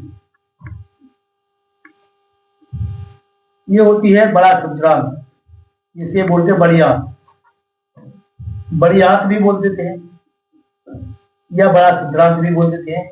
और ये वाली होती है हमारी छोटी आंत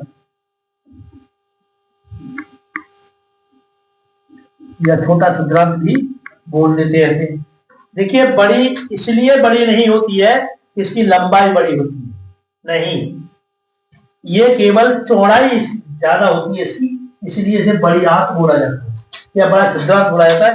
जो इसकी चौड़ाई होती है वो काफी होती है, इसकी चौड़ाई कम होती है मगर लंबाई ज्यादा होती है, फिर भी इसे छोटी आंत बोला जाता है।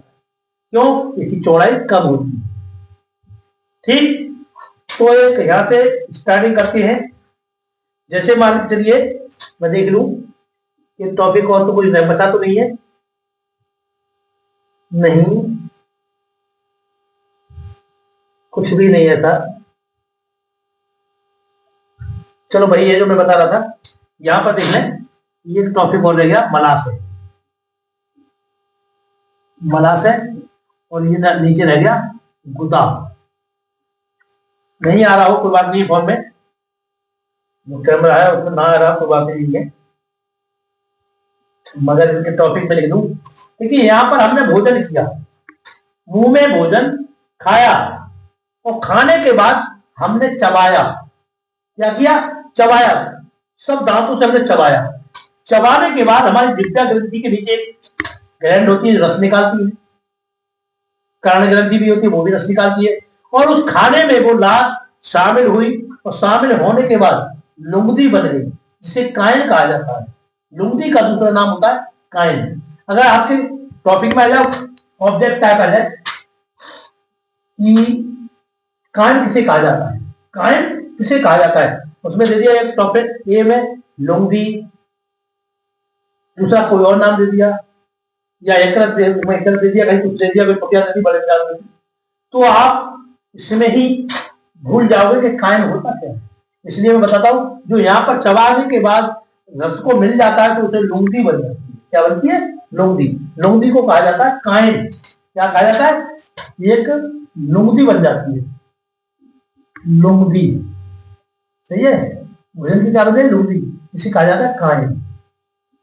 याद रहना, रखना। और जब लुंगदी बन जाएगी तो इसमें धीरे धीरे धीरे धीरे धीरे धीरे धीरे धीरे धीरे धीरे धीरे धीरे भोजन चलेगा, धीरे धीरे चलता है। इसको कहते हैं क्रमाकुंचन गति। क्रमाकुंचन गति, भोजन को धीरे धीरे आगे को ग्रास नदी जब बढ़ाती है तो इस गति को कहते हैं क्रमाकुंचन गति। धीरे धीरे होती है, भोजन के आगे बढ़ने में धीरे धीरे मदद करती है। और इसमें नीचे जब आती है तो इसमें कुछ रोम्स पाए जाते हैं, जैसे इस टाइप के आमाशय में, जो कि श्लेष्मा युक्त एक चिपचिपा गाढ़ा तरल पदार्थ होता है। उस पदार्थ ये लगा होता है आमाशय की दीवारों पर, ठीक है। तो जो भोजन हमारा लुंगदी बन के आता है तो आमाशय की दीवारों पर कभी नहीं चिपकता है। अगर चिपक भी जाता है, हम खाना अधिक खा लेते हैं और चिपक भी जाता है, तो तुमने देखा होगा जब कोई भी ऐसा कार्य होता है, जब जिस वक्त लैट्रिन करने जाते हैं तो उसमें तरल चिपचिपा सफेद रंग का गाढ़ा तरल पदार्थ आता है, इसे कहते हैं श्लेष जैसा पदार्थ। वही होता है जो आंत में चिपका हुआ होता है। इसलिए हमें भोजन अधिक नहीं करना चाहिए, क्योंकि हमारी आमाशय की दीवारों से तक नहीं होना चाहिए। उसी श्लेष पदार्थ को कहते हैं चिपचिपा पदार्थ, जो श्लेष में युक्त होता है, ठीक है। और यहाँ से भोजन थोड़ा आगे बढ़ता है। एक चीज और मैं भूल रहा हूं, यहाँ पर यकृत ग्रंथ पाई जाती है, जो शरीर में सबसे बड़ा अंग होता है। उस ग्रंथि से पित्त रस निकलता है। पित्त रस निकलने के बाद ही इस भोजन में मिलता है, और ये भोजन को मतलब एक हिसाब से संतुलित करके, मतलब इसका खराब नहीं होने देती है। उसमें यहाँ पर एक चीज निकलती है, मैं बता दूं, यहाँ पर इसे म्यूकस बोलते हैं, म्यूकस बोलते हैं। ये होती है जठर ग्रंथियां भी होती है, जठर ग्रंथि भी होती है। यहाँ पर ग्रंथि, इसमें लगभग 90% जल भी पाया जाता है, और HCl भी पाया जाता है, और क्या पाया जाता है, लिखा हुआ एंजाइम्स, और एंजाइम्स भी पाए जाते हैं। एंजाइम जैसे कि पेप्सिन एंजाइम भी पाया जाता है। देखिए, पेप्सिन एंजाइम का कारण है, जो होते हैं म्यूकस होते हैं, बोलते हैं म्यूकस, सही है। तो एंजाइम का काम होता है हमारा जो भोजन है, जो बड़े बड़े टुकड़ों में है, उसको तोड़ने का काम करते हैं हमारे एंजाइम, छोटे छोटे टुकड़े में, ठीक है। आमाशय में छोटे छोटे टुकड़ों में क्या करते हैं, एंजाइम तोड़ देते हैं, और जठर वाहिनियां होती है, जठर रस में मिला देती है। इससे जठर रस मिल जाएगा तो और ज्यादा अच्छी लुंगदी बन जाएगी। और 90% इसमें जल होता है, वो उसमें मिल जाता है। मिलने के बाद HCl भी इसमें पाया जाता है। क्यों पाया जाता है? HCl का काम होता है, जो अंदर इसमें भोजन है वो कहीं सड़ ना जाए, उसे सड़ने से बचाने का काम करता है HCl, हाइड्रोक्लोरिक अम्ल। इसके बारे में आपको केमिस्ट्री में पढ़ने को मिला होगा या पढ़ लिया होगा। तो ये अम्ल होता है, तो भोजन को सड़ने से बचाता है। उसमें भी बताया गया होगा कि HCl हर चीज को, जो भी खाद्य पदार्थ होते हैं, उन्हें सड़ने से बचाने के लिए हम HCl को यूज करते हैं, ठीक। यहां तक की क्रिया कंप्लीट। यहां पर एक अग्नाशय नाम की ग्लैंड पाई जाती है, जो मैंने नहीं बनाई है, जो एक कबूतर के पंख के समान होती है, यहां पर ऐसी है। ये होती है ग्रहणी। ग्रहणी जो कि सीधे टाइप की होती है, सी टाइप ग्रहणी। ग्रहणी से जैसे भोजन निकलता है यहाँ करके, तो अग्नाशय रस, अग्नाशय जो ग्लैंड होती है, ग्रंथि होती है, वो अग्नाशय रस यहाँ प्रदान कर देती है, वो भोजन में मिल जाता है। वो भोजन को जलाने का काम करती है, मतलब भोजन को भूनने का काम करती है अग्नाशय ग्रंथि। ठीक है, यहां तक का पॉइंट समझ में आया? यहां तक का समझ में आ गया होगा। ये जो आमाशय होता है वो हमारे जे का आकार का होगा। कैसा होता है? जे आकार का होता है। ग्रहणी हो गई। अब भोजन पहुंचता है छोटी आंत में। क्या पहुंचता है? छोटी आंत में। ध्यान रखना, छोटी आंत में जो पाचन होता है, बड़ी आंत में भोजन कभी जाता ही नहीं। जो बड़ी आंत है इसमें भोजन कभी नहीं जाता है। अब सोच रहे हो कि क्यों नहीं जाता है? इसका काम होता है भोजन का पाचन करना। ठीक, इसका काम होता है जो भोजन पचित भोजन है उसका अवशोषण करना। इसकी जो दीवारें हैं अवशोषित भोजन को, मतलब पचे हुए भोजन को अवशोषित कर लेती है, उस ऊर्जा को सोख लेती है, और इसमें करने के बाद बड़ी आंत में पहुंचने के बाद वो शरीर के प्रत्येक भाग में पहुंच जाता है। और जब जो कचरा बवाल जिसका कोई भी महत्व शरीर में नहीं होता है, जो कि वेस्ट हो जाता है, अवशिष्ट पदार्थ होता है, उसको मलाशय में ये छोटी आंत पहुंचा देती है। और माइंड को संकेत मिलता है इसका मतलब कुछ नहीं रहा, इसे त्याग दो। त्याग देते हैं। यही होता है मानव का पाचन तंत्र और पोषण। ठीक है, अगर ये चीज समझ में नहीं आया है तो एक बार और समझा देता हूं। मैंने वही टॉपिक ले लेता हूं 5 पे लिख लेता हूं। अंतर्ग्रहण। ठीक, अगला है हमारा पाचन, फिर है हमारा अवशोषण। ठीक, फिर है हमारा स्वादिकरण, फिर है वायु कारक। ये लेते हो मैं 5। ठीक है, तो हमने क्या किया? भोजन को ग्रहण किया। क्या किया? भोजन को ग्रहण किया अंदर मुंह में, और उसे हमने खूब चबाया, खूब चबाया, बारीक कर दिया। बारीक होने के बाद ये आमाशय में पहुंच गए, यहां पर हुआ पाचन। सही है, पाचन होने के बाद हमें कुछ उससे ऊर्जा प्राप्त हुई। क्या हुई? ऊर्जा प्राप्त हुई। अब ऊर्जा प्राप्त हुई तो जो आमाशय की दीवारें होती है वो उसका अवशोषण कर लेती हैं, सोख लेती हैं। अवशोषण, जो आमाशय की दीवारें होती हैं उसे सोख लेगी, अवशोषण कर लेगी। अवशोषण किया, अवशोषण करने के बाद जो ऊर्जा मिली उसका होता है स्वादिकरण। उसका जीव द्रव में मिला देती है। किसमें? जीव द्रव में मिला देती है। और उस जीव द्रव में मिलने के कारण यहां पर अवशोषण हुआ, यहाँ जीव द्रव में मिला, और यहाँ पर मिलने के बाद शरीर की वृद्धि या विकास हुआ। शरीर की वृद्धि या विकास हुआ, और अवशिष्ट पदार्थ के लिए बाह्य कार्य के द्वारा बाहर धकेल दिया, निकाल दिया। इसी प्रकार होता है कंप्लीट हमारा पाचन तंत्र। अपचित भोजन को या अपचित पदार्थ के लिए शरीर से बाहर निकाल दिया जाता है, यह है बाह्य कारक। ठीक है,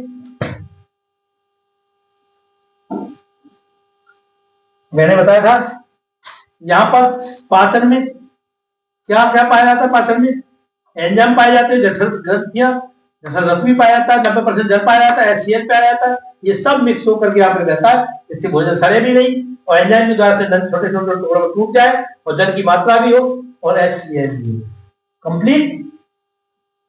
अब हम देखेंगे अगला टॉपिक, मतलब दांत।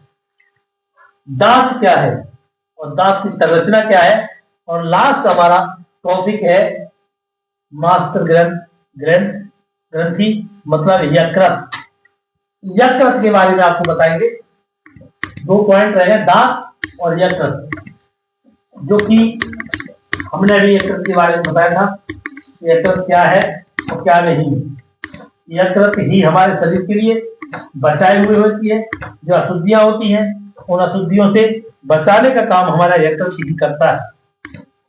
क्योंकि यकृत, देखिए आज में विद्यालय में, आजकल के जो विद्यालय है, कोई भी विद्यालय हो, मेरा ही किसी और का भाई, कहीं पे भी बायो के लिए एक तुच्छ माना जाता है। और बायो एक ऐसा सब्जेक्ट है कि इसको अच्छी से पढ़ना चाहिए। दांत लिखना चाहो तो लिख सकते हैं। दांत मुंह या जबड़े में स्थित होता है। सफेद रंग की संरचनाएं होते हैं जो बहुत से कशेरुक प्राणियों में पाया जाता है। दांत भोजन को चीरने, चबाने आदि के काम आते हैं। कुछ पशु शिकार करने एवं रक्षा करने के लिए ही दांतों का उपयोग करते हैं। दांत का निर्माण ये कठोर तालू से बना होता है। दांत का निर्माण ये क्या है? कठोर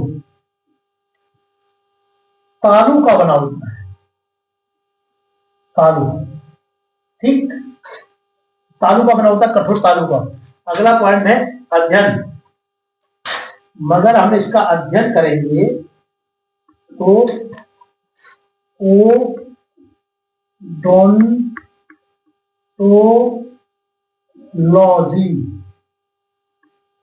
में इसका अध्ययन कर सकते हैं। ओडोंटोलॉजी,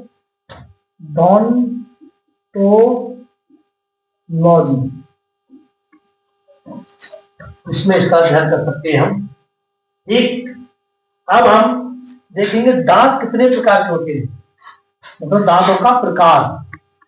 दांतों का प्रकार, क्योंकि दांतों का सूत्र भी लिखने को आ जाता है कभी कभी। तो पहले होता है हमारे कृतक, नंबर 1 कृतक, नंबर 2 रदनक, नंबर 3 अग्र,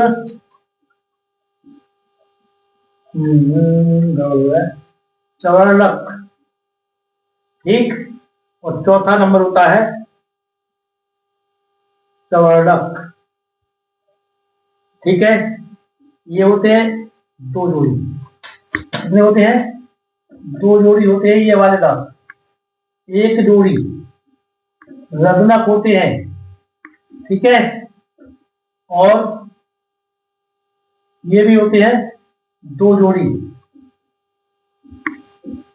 और ये होते हैं 3 जोड़ी।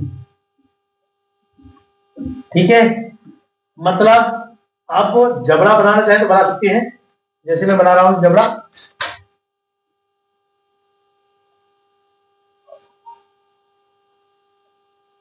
ठीक है, 1 2 3 4 ही इधर होंगे। 1 2 3 और ये रहा 4। मतलब थोड़ा इधर उधर हो गया, कोई बात नहीं, गड़बड़ हो रहा है। 4 हो गए, ठीक है। एक जोड़ा होता है ये, एक ये हो गया इधर, और एक ये हो गया ये वाला, ठीक है, और 2 और हो जाएंगे, ठीक है, ये हो गया। अब हमें 3 जोड़े हो गए,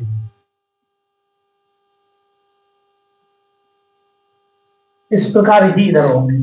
ठीक, इनके नाम लिख सकते हैं। ये हमारा कौन सा कृतक है, ये हमारे कौन से रदनक है, और ये अग्र है, अग्र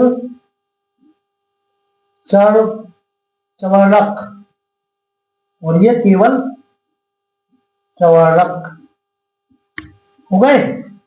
इनका सूत्र लिखना चाहे तो लिख सकते हैं आप। इसका होता है ICPMM बटे ICPMM।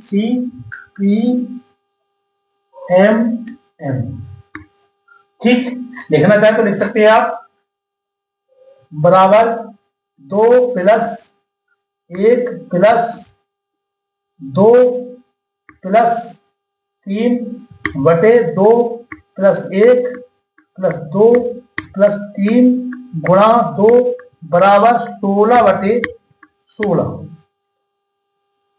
इतने होते हैं दांत। ये हुआ दांत का सूत्र। अगर किसी को लिखना है, उतारना है, इस टॉपिक को स्क्रीनशॉट लेना है तो ले सकते हैं, क्योंकि कभी कभी इस बोर्ड की परीक्षा में दांतों का सूत्र या दांतों का नाम या दांत कितने जोड़ी होते हैं, अग्र कौन से होते हैं, कृतक कौन से होते हैं, रत्नक कौन से होते हैं, इनके बारे में पूछ लिया जाता है कि रत्नक दांत कितने जोड़ी होते हैं, कृतक कितने जोड़ी होते हैं, अग्र चर्वक कितने होते हैं, चर्वक कितने जोड़ी होते हैं। कोई भी टॉपिक पूछ सकते हैं दांत के बारे में, इसलिए मैंने पूरा टॉपिक बता दिया। अगला टॉपिक हमारा, हाँ एक चीज और लिख लूं, एक चीज और भूल गया बता दूं। देखिए कृतक दांत का समय होता है 6 माह। 6 माह के बच्चे में निकल आते हैं। रदनक ये 16 माह से 20 माह के बच्चों में निकल आते हैं। और अग्र चवर्णक जो होते हैं 11 से 9, 10 से 11 वर्ष की उम्र के बच्चों के निकल आते हैं। और चवर्णक ये 12 से 16, 20, 12 से 20 नहीं, 20 साल की उम्र तक के बच्चों के निकल आते हैं। मतलब कहने का मतलब ये है, जो चावक जो दांत है लास्ट में 3 जोड़ी निकलते हैं, वो लगभग 13 साल की उम्र के बाद ही निकलेंगे, उससे पहले नहीं निकलेंगे, कभी भी निकल सकते हैं। ठीक है, अब आते हैं हम यकृत पर। देखिए यकृत बहुत बड़ा टॉपिक है और बहुत महत्वपूर्ण भी है। यकृत अगर आपने नहीं समझा, ये टॉपिक सबसे महत्वपूर्ण टॉपिक बताया जाता है हर चीज में। मतलब पेपर के लिए भी बहुत इंपोर्टेंट है, ऑब्जेक्ट के लिए भी है, शॉर्ट क्वेश्चन के लिए भी है, मतलब तीनों के लिए सबसे महत्वपूर्ण टॉपिक माना जाता है यकृत। इसलिए इसका अध्ययन हमें ध्यान से करना है और मैं पूरी तरह से डिटेल में पूरी तरह से डिटेल में समझाऊंगा। आप क्लास को इग्नोर ना करें, क्योंकि कुछ बच्चे ऐसे होते हैं क्लास को इग्नोर कर देते हैं और वीडियो को आगे बढ़ा देते हैं, स्पीड बढ़ा देते हैं और आगे आगे चलने लगता है, तो बाद में सोचते हैं कि कुछ समझ में नहीं आया। इसलिए वीडियो को भगाएं भी नहीं और बहुत ही प्यार से देखें पूरा टॉपिक। मैं पूरी कोशिश करता हूं कि सामने वाले को समझ में आए, मगर अगर इसमें भी कोई अगर त्रुटि है तो आप बता देंगे, क्योंकि ये माइक की आवाज है वो कभी कभी देखा है मैंने, कभी कभी भड़बड़ा जाती है, बड़ी आवाज, तेज आवाज मालूम पड़ती है कि तेज है, क्योंकि इसकी कमेंट कई बार आए कि आपकी आवाज में गड़बड़ी है थोड़ी सी। तो देखिए मैं बनाता हूं पहले चित्र।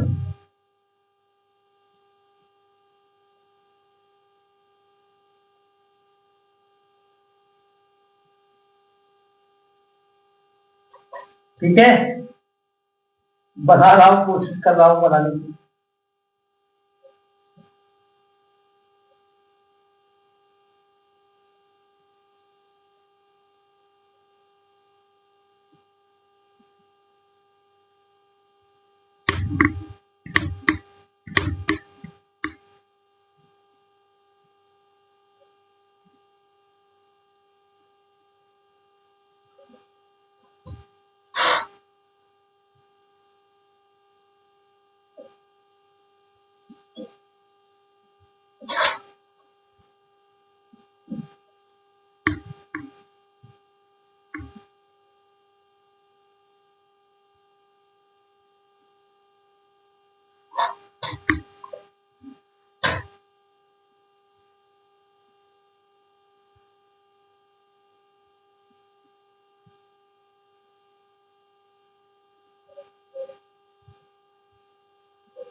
ये आहार नासिका की हुई होती है, आमाशय के बराबर में।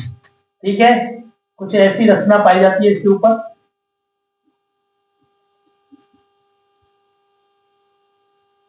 बनाना चाहे तो आप भी बना सकते हैं। कोई भी चित्र है आपके पेपर में अगर बना नहीं पाएगा तो आपको ही बनाना होगा, कोई दूसरा नहीं बनाएगा। इसलिए प्रत्येक चित्र को ध्यान से देखें और बनाने के साथ कोशिश करें कॉपी पर, जिससे कि अगर आपके पेपर में आए तो आप आसानी से बना सकें। देखिए, दूसरे के चित्र बनाने से काम नहीं चलेगा, आप अपना चित्र स्वयं बनाएंगे तभी काम चलेगा। इसलिए मेरा निवेदन है कि कॉपी पेन उठाएं, चित्र बनाएं। कोई भी चित्र है आप स्वयं ही बनाएंगे तभी होगा, क्योंकि आपका पेपर देने आप जाएंगे, कोई और नहीं जाएगा। इसलिए चित्र स्वयं बनाएं, किसी का सहारा ना देखें, कोई और बना दे। आपको ही बनाना है चित्र आपको।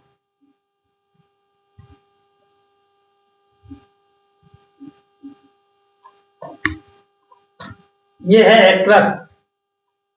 ये किसका चित्र है? यकृत का चित्र है। ठीक, ये होती है हमारी पित्ताशय, पित्त ग्रंथि, पित्त ग्रंथि। ठीक है, इससे पित्त रस निकलता है। क्या निकलता है? पित्त रस, पित्त रस निकलता है। अब ये बता दूं मैं, लीवर या शरीर का सबसे बड़ा अंग आंतरिक अंग है, मतलब सबसे बड़ा अंग भी है और सबसे बड़ी ग्रंथि भी है। यानी शरीर का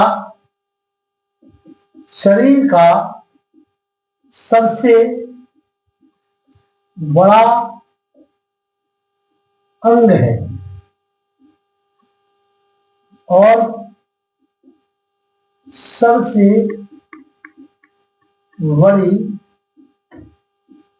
ग्रंथि भी है। क्या है ये?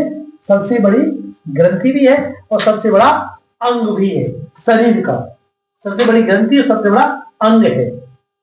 इसमें समझाने के लिए कह रहा है, वो सबसे बड़ी ग्रंथि भी है। ये लगभग 1.5 से भार में, मतलब इसका जो भार होता है, भार कितना होता है? 1.5 kg और 22 सेमी इसकी चौड़ाई या लंबाई होती है, लंबाई या चौड़ाई होती है।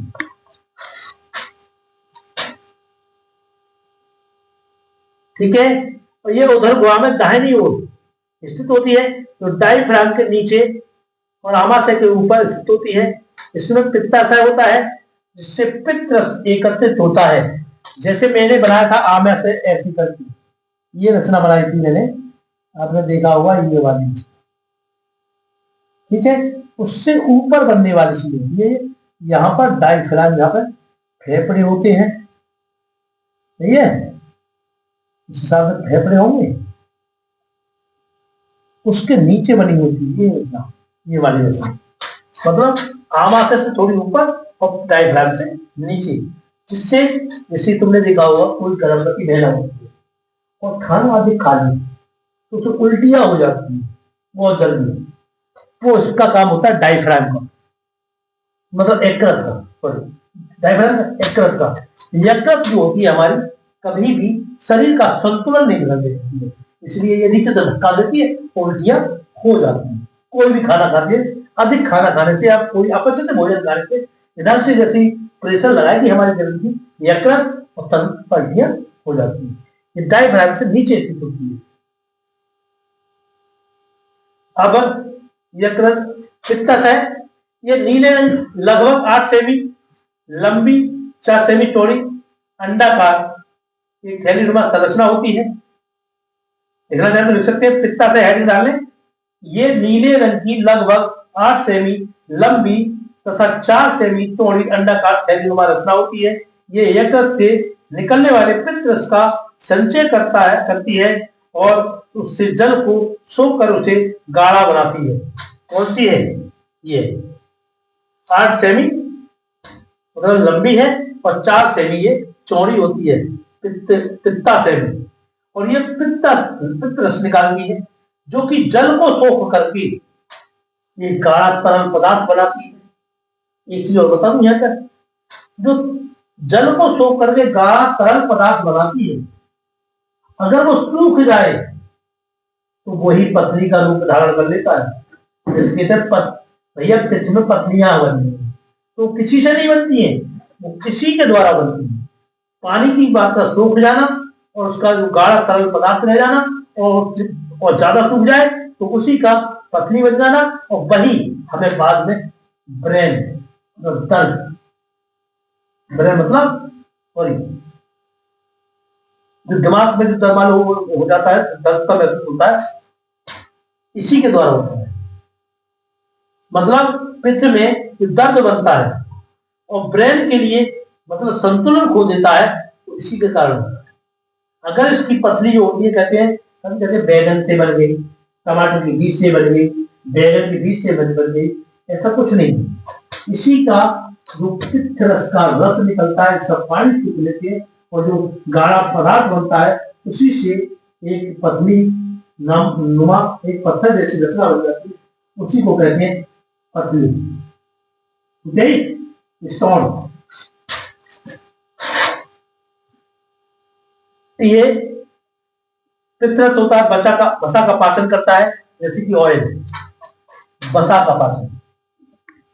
चिकनाई की जितनी भी चीजें हम खाते हैं, चिकनाई की जितनी भी चीजें खाते हैं, इसका कार्य होता है उस चिकनाई का पोषण करना और उसको खंडों में तोड़ देना, क्योंकि इसके पास एंजाइम होते हैं और एंजाइम की मदद से यकृत रस होता है, मतलब पित्त का जो रस होता है उसको उस वसा में मिलाएगा और मिलाने के बाद वसा को तोड़ देगा।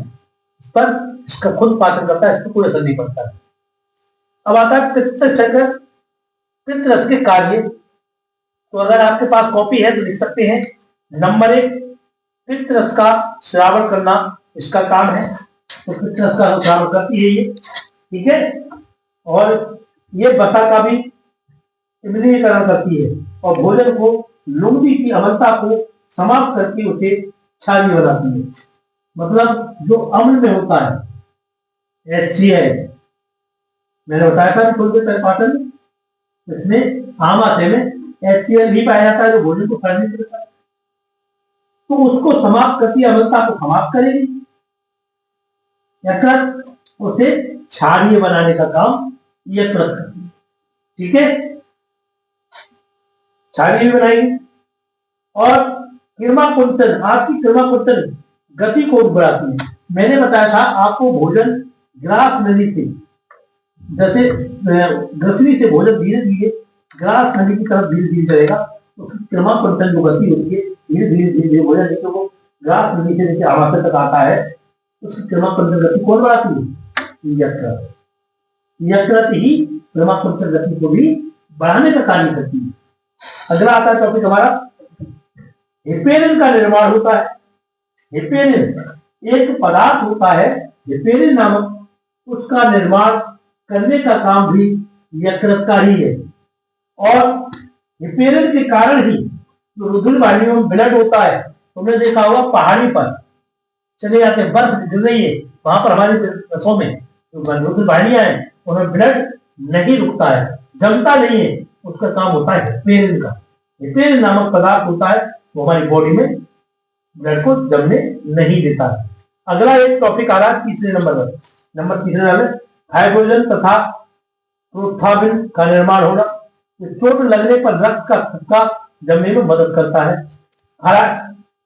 हाइड्रोजन और प्रोथाबिन ये 2 पदार्थ होते हैं, हमारे ब्लड में पाए जाते हैं, जो हवा के संपर्क में आते हैं और तुरंत थक्का खोलकर जमा देते हैं। एक चीज और बता दूं, यहाँ पर जिनका शुगर लेवल ज्यादा होता है उनके घाव काफी समय लेते हैं ठीक होने में, घाव लेते हैं काफी ठीक होने में समय लेते हैं, समय लेना शुगर का लेवल बढ़ चुका है। और जिन लोगों के घाव जल्दी ठीक हो जाते हैं सोच लेना उनकी शुगर नॉर्मल है, और शुगर और कम हो जाएगी तब भी उनके घाव और जल्दी ठीक होने लग जाएंगे। केवल उनके घाव ठीक नहीं होते हैं, उनका शुगर का लेवल बड़ा होगा। ये भी थायराइड के अंतर्गत ही आता है, इसका काम करती है यकृत। ठीक है, अगला पॉइंट है हमारा चौथा, ग्लूकोज अधिक मात्रा में होने से ग्लाइकोजन में परिवर्तित हो जाता है। मतलब एक चीज है बहुत अच्छी भी है, ग्लूकोज का रूप किसमें हो जाता है? ग्लाइकोजन में बन जाता है, और जब ग्लूकोज की कम मात्रा बढ़ती है तो यही ग्लाइकोजन ग्लूकोज में बदल जाता है। ग्लूकोज का इसमें ट्रांसफर होना और इसमें ट्रांसफर होना, यह क्रिया लगी रहती है किसके द्वारा? यकृत के द्वारा। अगला पॉइंट है हमारा 5वां पॉइंट, वसा का संचय करती है। मतलब जितनी भी वसा होती है, ऑयल है, कुछ भी है, उसका संचय करने का काम है हमारी ग्लैंड का।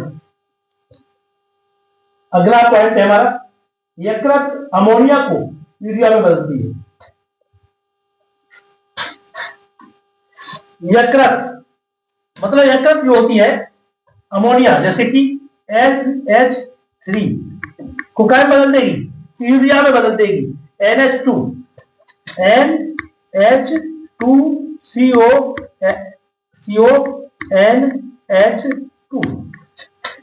मतलब इसमें बदलने का काम करती है हमारी यकृत। ठीक, और विषैले पदार्थों को यकृत कोशिकाएं निष्क्रिय कर करके शरीर की रक्षा करती है और लाल ऊतकों का प्रोटीन का निर्माण करती है। मतलब इसका कार्य होता है जो हमारे शरीर में विषैले अनावश्यक जो पदार्थ है जिनका महत्व है, विषैले पदार्थ मतलब विषैले पदार्थ जो होते हैं जो हमारे शरीर में नुकसान पहुंचा सकते हैं, उन विषैले पदार्थों को निष्क्रिय करना भी यकृतकारी कार्य होता है। इन्हें निष्क्रिय करने के बाद ये प्रोटीन और लाल रुधिर कणिकाओं का निर्माण करने का काम होता है, वो भी यकृत का होता है। यही हमारा टॉपिक था, जो कंप्लीट हो चुका है। जो भी मैंने पॉइंट बताए हैं आप वीडियो को बैक करके अपनी नोटबुक में लिख सकते हैं, यही आपको लिखना है। देखिए, पहले टॉपिक की वीडियो पोषण और पाचन कंप्लीट हो चुकी है। मिलते हैं अगली वीडियो में, तब तक के लिए धन्यवाद। अगर आपने हमारे चैनल को सब्सक्राइब नहीं किया है तो प्लीज सब्सक्राइब करें, वीडियो को लाइक करें और अपने दोस्तों को शेयर करें। लगभग मैं कोशिश कर रहा हूं कि आपकी समझ में ज्यादा से ज्यादा आए। बोर्ड की परीक्षा नजदीक है, इसलिए ज्यादा मेहनत करने की कोशिश कर रहा हूं। धन्यवाद। ये मैं की बोल दूंगा अमोनिया, ये अमोनिया का है और ये यूरिया का सूत्र है। मैं इसलिए वो लिख दिया, क्या अगर आपके समझ में ना आए इसलिए लिख दिया।